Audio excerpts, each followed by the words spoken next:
look, I was going to be a question for both of you, if you don't mind. Look, I'd love to ask you questions about the upcoming game and how big it is, but obviously the last 24 hours have been dominated by a very, very important issue. So, Sarina, first off, I'm just wondering sort of how you've, as a manager, sort of dealt with a very sort of difficult situation when it comes to racist abuse for one of your players. And Georgia, I suppose, the team's all come together to support Jess, but just how difficult have the last sort of, 24 hours, but also, I suppose, the tournament been? Yeah, of course, it's really sad that we have to be occupied by this. It's ridiculous, it's disgusting what's happening, and that goes beyond football. So we had to pay attention to that and support Jess. Of course, she's not the only one who gets this abuse or this racism, and that's why she wanted to address it, and she's fully supported by the team and by us and by myself. Yeah, like Sarina said then, I think if anything, it's probably brought us together as a team. There's some things that we will never be able to understand, and that's one of those. And yeah, we need to cut it out of society, we need to cut it out of football. And of course, we don't know the steps that it takes in order for that to happen, but right now all we can do is show our support, our togetherness, and we can be united in what we want to make sure is right. Thank you. Hi there, Jane Diggle, BBC.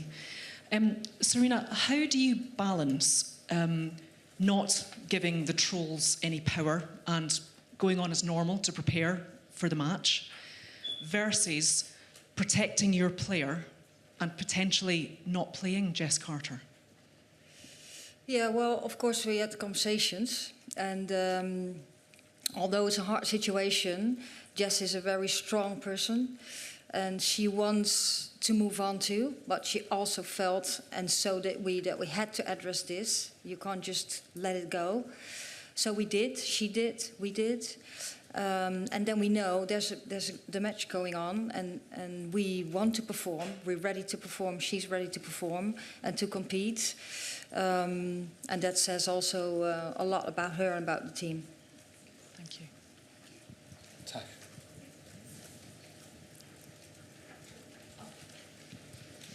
Hi.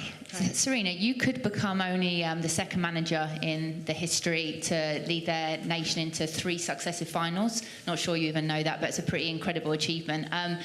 How much do you actually sit down yourself and reflect on these personal achievements, or are you always just thinking about the achievements as a collective and as a team? I don't. I'm just in the job now. I'm working with the team, and all that keeps me busy is the game tomorrow. And we want to win, and we are in full preparation, of course, where we have been occupied with too. But that's the only thing that keeps me busy. Maybe in 10 or 15 years I'll think about that. Yeah, I was going to say, yeah. Well.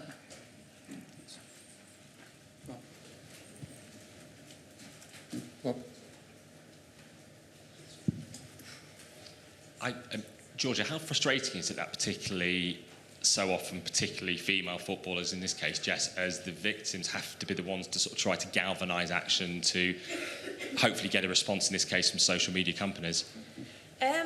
Yeah, I think the most important thing is Jess has the power to be able to do that, and she doesn't have the power on her own. She has the power of the Lionesses, of us as players, as staff, as the whole of the FA. So it might sound like one person is fighting this battle, but you never know how many people are actually behind her and stand with her. And I think that's the beauty of football, is if we want to make change, we can do it as a collective, and as a collective we're way more powerful. And Sarina, what's your message been to the players? Obviously such a powerful moment yesterday as they now focus on the huge matter of a semi-final. Yeah, well, that didn't need a message. I think the team came really well together, and we spoke about it, and everyone wants to perform tomorrow too, but also wanted to address this and send a message into the world. So, yeah, I think also that says a lot about the team. Thanks, Roy. We'll go to Luke Edwards at Telegraph, please. Thank you. Just firstly to you, Georgia, does it make it harder to pull on the national shirt knowing that this sort of abuse is happening? To us, the people that are being abusive and saying these things and doing things like this, they're not fans. So it makes absolutely no difference to us putting that shirt on, because we know that we're wearing it for the people that we stand next to, our families, the actual fans that are here to watch the game, to enjoy the game. And yeah, I say it with power because I really believe it. I believe that people like that aren't deserved to be called fans. And just on a slightly different tact, Sarina, have you fallen in love with England and the English people? Yes, I have, but not the ones that G was just talking about. Yeah, it has been incredible, and it is incredible, and there's just some people that do disgusting things. Thanks. We'll just go in front to Tom Garrier, The Guardian, please. Thanks. Thank you. Hi, both. Georgia, could I just ask you a bit more about the team's decision to no longer take the knee? What was the reasoning behind that, and why does that feel so important to you as players? I think it's just to change it up. We felt like the knee was just a little bit repetitive. We felt like, yeah, it come to a point where the knee isn't doing what we wanted it to do. So now our decision is to stand, and hopefully that will bring up more conversation, more change, and yeah, hopefully get the topic talking. Thanks. Emma from the BBC. Hi, Sarina. I just wonder, on paper, England obviously favourites, got the better ranking, better performances in recent major tournaments. So a lot of people would be considering them to be favourites going into the semi-final. Are you having to be wary of that and, you know, make sure that you don't potentially slip up in a game that people expect you to win? Yeah, I think it would be really disrespectful to Italy to think that we're the favourites. I think they made the semi-final just like we did, and that's very impressive for any team that makes the semi-final. So complacency is just the biggest mistake you could make. We've seen them all. You've seen them all, how they've played. So I don't think there's anything that we could think that we might be the favourite, but we have to be at our very, very best to win the game. Thank you. Kit Shepherd from The Times.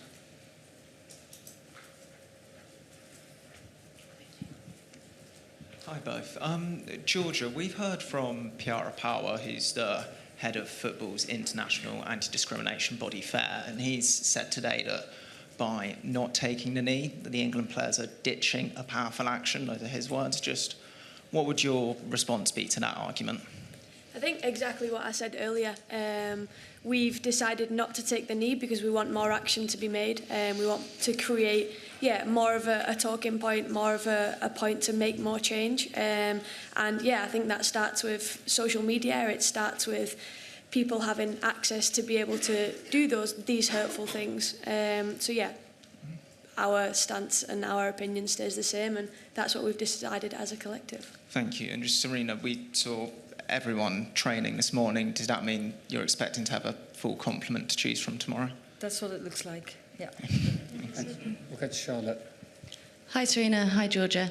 A question for both of you. I just wondered if you could give us one positive and one negative example of how your lives have changed since Euro 2022 as a Lioness and as manager of the Lionesses. Fans versus abuse? Yeah. Sorry, say again, Georgia. I'd say fans versus abuse. I'd probably go back to the point that it was before. Fans can be so powerful, but then there becomes a point where a fan's opinion is a little bit too much, and then it can be, over the line in terms of negativity. But I think what we created off the back of the Euros is a lot of positivity, and I think that outweighs the negative. But it's moments like this that we just do not stand for. It's similar. I think visibility of the women's game over the last years, that has a lot of impact. That you can now have a profession as a football player or as a coach, that's really, really positive, and the fans involved. And the main negative is the abuse and the discrimination. Thank you. Thanks. Aisha, just in front of you. Thanks, Charlotte. Hi, Sarina. Whose responsibility do you think it is to make football a safe space for everyone? I think it starts with everyone taking responsibility, and then you have the bodies that are responsible for all these platforms that should do something also. And Georgia, on a slightly lighter note, I know you like your tattoos. If you were to get a tattoo now to sum up your experience to date in Switzerland, making it to a semi-final, what would it be? Roller coaster. Nice. Thanks. Good morning, Britain. Question for both of you. You've both said you'd like to see more action. Can I just quiz you a little bit more on what that would look like practically for you as a team and also as protection for players like Jess Carter?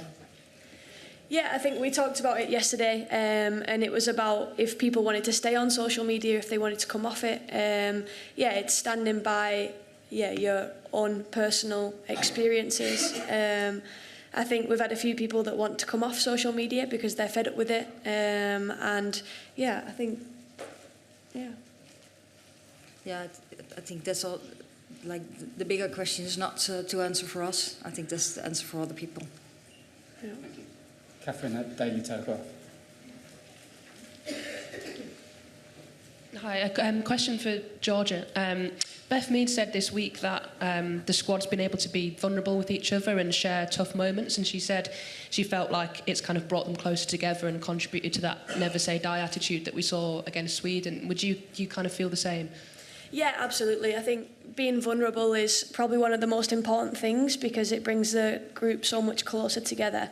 I think when times are tough on the pitch, you want to be able to rely on your mate and you want to be able to, look at them in both good and bad and understand that you're both on the right journey and you're both on the right path to exactly what you want at the end, which is to win. And we've talked a lot about vulnerability and we've talked a lot about opening our arms up and recognising who's next to us and having the belief in the people that are next to you and not the people that, aren't in the bubble. Thanks. Michael at The Athletic.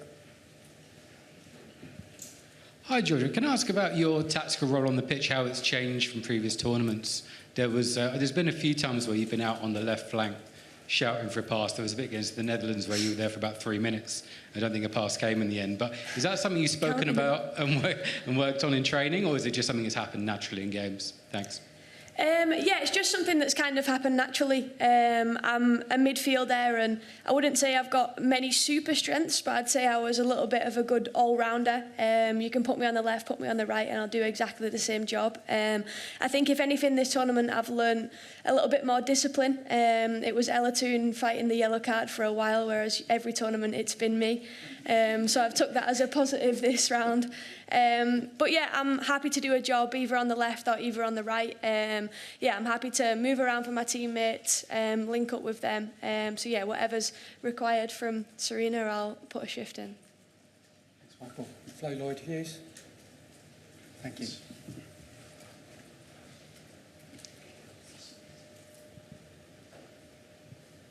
Hi, both. A question for both of you. Both all the recent matches that England have played against Italy have really been friendlies. How do you think sides change in knockout football, in your experience, when you play a side that you've got a good record against, but mostly in those friendly matches? How do you think that those games change when it's a tournament? Tournament's completely different. You turn up to a tournament and it's just 90 minutes of, it might not even be the better team, but it's who put the ball in the back of the net. Yeah, very competitive. I think we're now the fifth game of the tournament, both, of course, semi-final. Then something happens with teams. So it's going to be really, really competitive. I don't think you can compare it with the games we've played against them. Thanks. Can we take a question at the front? Thank you.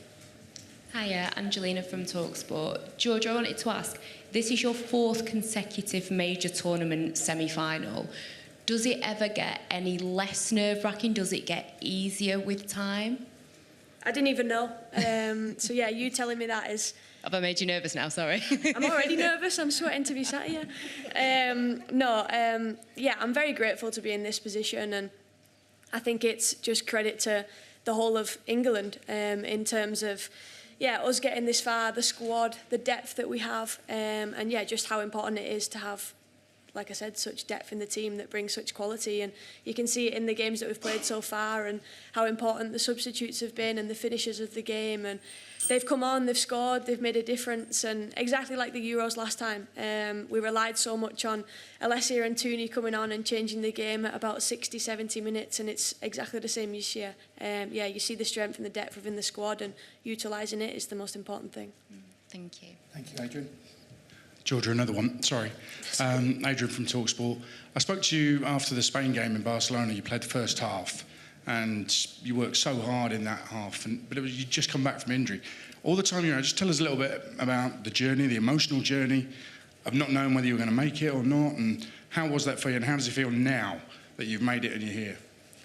To be honest, I still have to pinch myself. I do feel like I'm super grateful to be here. I think when you are out injured, and when I look, well, from the Spain game before that, it was probably 6-7 months before I'd even played. And yeah, in that time you do realise how much you enjoy going to work every day, how much you enjoy stepping out on the grass. And yeah, I really, really missed it.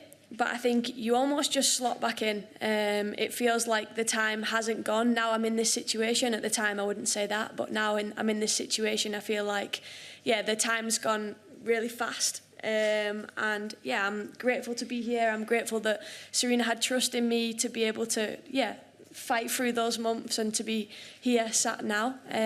But yeah, it wasn't easy, but at the end of it, it's worth it when we're about to play tomorrow. And physically, how are you now?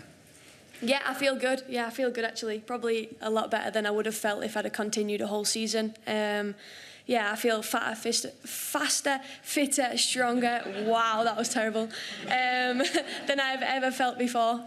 So yeah, I think I really needed that time to work in the gym, work on my weaknesses. And yeah, it was 10 years of playing football without an injury, so I might have needed something. Thank you. Can we go to Tom Victor at Daily Mirror, please? Tom. Thank you. Hi both. Just want to ask about Leah Williamson. Obviously, she couldn't finish the game against Sweden, back in training today, and just what does that say about her resilience and kind of fight to be back in contention to feature? It says she really wants to play, and she did everything to recover as good as possible, and she has, so she could be training today, and when she recovers well, she's available tomorrow. And Georgia? Yeah, of course. She's our captain. We would like her on the pitch as much as possible. She leads in communication and in performance. So to have her on the pitch is obviously what England need. And Italy obviously had the extra day. They only played 90 minutes versus 120. How much is sort of the mental aspect of recovery going to be as important as physical in terms of being able to make up for that difference? Yeah, well, we were just really happy that we had an extra day compared to all the other games we played so far. So, and this extra day really helped us. And yeah, we're in a stage now that, yeah, tomorrow when we have to play, we're ready. Thank you. Sarina, Georgia just talked about the importance of substitutes, and I wanted to ask you about Chloe Kelly's impact. How did you describe her qualities as a player, and what are you expecting from her on the semi-final? Well, of course, what I said before, in our squad, we have, for the same positions, we have different players with different attributes to the game. And that's what she brought when she came on, and that's what we hope she will bring too. And she showed that she was really ready. With her, yeah, she could cross the ball with right and left. And that's exactly what she did when she came on the pitch. And that was necessary in the game. And came on really sharp. But I think all the substitutes that came on were really sharp and did their job. And it was a hard fight. But we went through. So yeah, that's what we hope that the players bring when they come on the pitch, and that's what makes the team strong. Thank you. Thanks. Hello, my name is Christiana with the German press agency. I would like to know from both of you how much you practiced penalties in the last few days, and whether you've seen some movement and improvement. We practiced hours and hours. No, we didn't. No, of course, over the last months, you know that when you go into a tournament and you come in a knockout stage, that you can go to penalties. So it's something that players train penalties all the time, also at club. You just want to be prepared as possible, but also have that process from going into a penalty shootout, what you can expect. Hopefully it's not necessary, but we've practiced it now. Again. Thanks. We'll go to Nick Ames at The Guardian. Thank you. Hi, question for either of you, but maybe to Georgia. I think Italy have played here a couple of times already. They've been very well supported, I think, maybe 10,000 fans in the stadium, almost like a home game for them in Switzerland. How important is it that, as well as the team being on it, the fans of the Lionesses are on it in there tomorrow? yeah, we know that they'll turn up. Yeah, we have no doubt about that. We love football as a nation, and the Lionesses fans never let us down in the stadiums. And yeah, hopefully we can get the majority in the stadium tomorrow. I think it'll be really nice because it's a closer stadium. The last few games we've had the running track around. So yeah, I think it'll be quite nice because it'll be quite intense, and hopefully there'll be a lot of noise. Thank you. We'll take two final questions. Tom Gary at The Guardian, Emma Sanders from BBC. Tom. Hi, Sarina. All the subs who came on played so well in the quarter-final, obviously making a big impact. So have they given you any headaches for your selection? Well, we have headaches all the time because I think a lot of players can play and can start. That makes, I said a couple of times, so that makes the team so strong. So before every game, we take a lot of things in consideration, and so we do also for tomorrow. Can I just check team news? Obviously, you said Leah's fit. Is everyone else fit? Yeah, thank everyone's fit. Sorry, I asked that question in the wrong context because it came after asking Georgia Stanway about the beauty of fans. But just what is your relationship like with England as a country and the people? Have you built a deep affection for our style of football, for the way we support football? That depends on what you really mean with the question, the deep connection. I think a deep connection you build with your family and the closer connection with the team because I'm around them all the time and around the people I work with. I just, what I really see, like how football and sports is into into England is just really impressive and just very nice to be part of.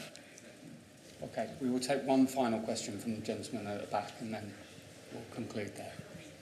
Hi, Sarina. I just wonder, you showed a lot of resilience against Sweden when you won that game. What lessons did you learn tactically that you need to bring to this game now against Italy? Yeah, I think I think this is a different game. I think Sweden was very physical counterattack. I think Italy can do that too. They are they're creative in their shapes. They can do different things. But I wouldn't really say like there's one thing that we really would literally take over to the Italy game. Okay. Thanks so much for your time. We'll see many of you tomorrow night. Thank you. Have a good evening. Thank you.